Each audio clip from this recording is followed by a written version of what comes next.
अभी ना जाओ छोड़ कर कि दिल अभी भरा नहीं अभी ना जाओ छोड़ कर कि दिल अभी ನಮ್ಮನೇಲಿ ಎಲ್ಲರ ಬಾಯಲ್ಲೂ ಇದೇ ಹಾಡು ಬೆಳಗ್ಗೆಯಿಂದ ಬರ್ತಾ ಇರೋದು. ಎನಿವೇ ಇವಾಗ ರೆಸಿಪಿ ಹೇಗೆ ಮಾಡೋದು ಅಂತ ತೋರಿಸ್ತೀನಿ. ಫಸ್ಟು ಬಾಣಲಿಗೆ ಎಣ್ಣೆ ಹಾಕಿಬಿಟ್ಟು ಸಾಸಿವೆ ಹಾಗೆ ಒಂದೆರಡು ಬ್ಯಾಡಗಿ ಮೆಣಸಿನ್ಕಾಯಿ ಸಣ್ಣಕ್ಕೆ ಹೆಚ್ಚಿರೋದನ್ನು ಹಾಕಿಬಿಟ್ಟು ಜೊತೆಗೆ ಕರಿಬೇವಿನ ಸೊಪ್ಪು ಸಣ್ಣ ಈರುಳ್ಳಿ ಒಂದು 10ರಿಂದ 15 ಇದನ್ನೇ ಹಾಕಬೇಕು. ದೊಡ್ಡ ಈರುಳ್ಳಿ ಹಾಕಿಬಿಡಿ, ಸಣ್ಣ ಈರುಳ್ಳಿ ಹಾಕಿದ್ರೇ ಈ ಸಾರು ರುಚಿ ಬರೋದು. ಸ್ವಲ್ಪ ಅರಿಶಿನದ ಪುಡಿನೂ ಹಾಕಿ ಈ ಥರ ಚೆನ್ನಾಗಿ ಫ್ರೈ ಮಾಡ್ಕೋಬೇಕು.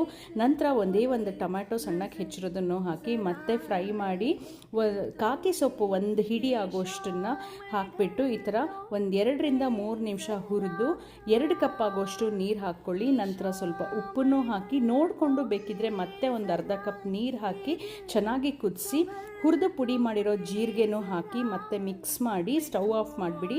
ಸ್ಟವ್ ಆಫ್ ಆದಮೇಲೆ ಒಂದು ಅರ್ಧ ಕಪ್ ಆಗೋಷ್ಟು ತೆಂಗಿನಕಾಯಿ ಹಾಲನ್ನು ಹಾಕಬೇಕು. ತೆಂಗಿನಕಾಯಿ ಹಾಲು ಹಾಕಿದ್ಮೇಲೆ ನೀವು ಕುದಿಸೋ ಹಂಗಿಲ್ಲ ಈ ಸಾರನ್ನ. ತುಂಬ ಅಂದರೆ ತುಂಬ ರುಚಿಯಾಗಿರುತ್ತೆ. ಈ ಸಮ್ಮರ್ಗಂತೂ ಉಷ್ಣ ಜಾಸ್ತಿಯಾಗಿ ಹೊಟ್ಟೆ ಬಾಯಿ ಹುಣ್ಣಾಗಿರುತ್ತಲ್ಲ, ಆಗ ಇದಂತೂ ತುಂಬ ಅಂದರೆ ತುಂಬ ಚೆನ್ನಾಗಿ ವರ್ಕ್ ಆಗುತ್ತೆ. ಡೆಫಿನೆಟ್ಲಿ ಈ ರೆಸಿಪಿನ ನೀವೆಲ್ಲ ಟ್ರೈ ಮಾಡಿಬಿಟ್ಟು ಹೇಗಿದೆ ಅಂತ ಹೇಳಿ. Thank you.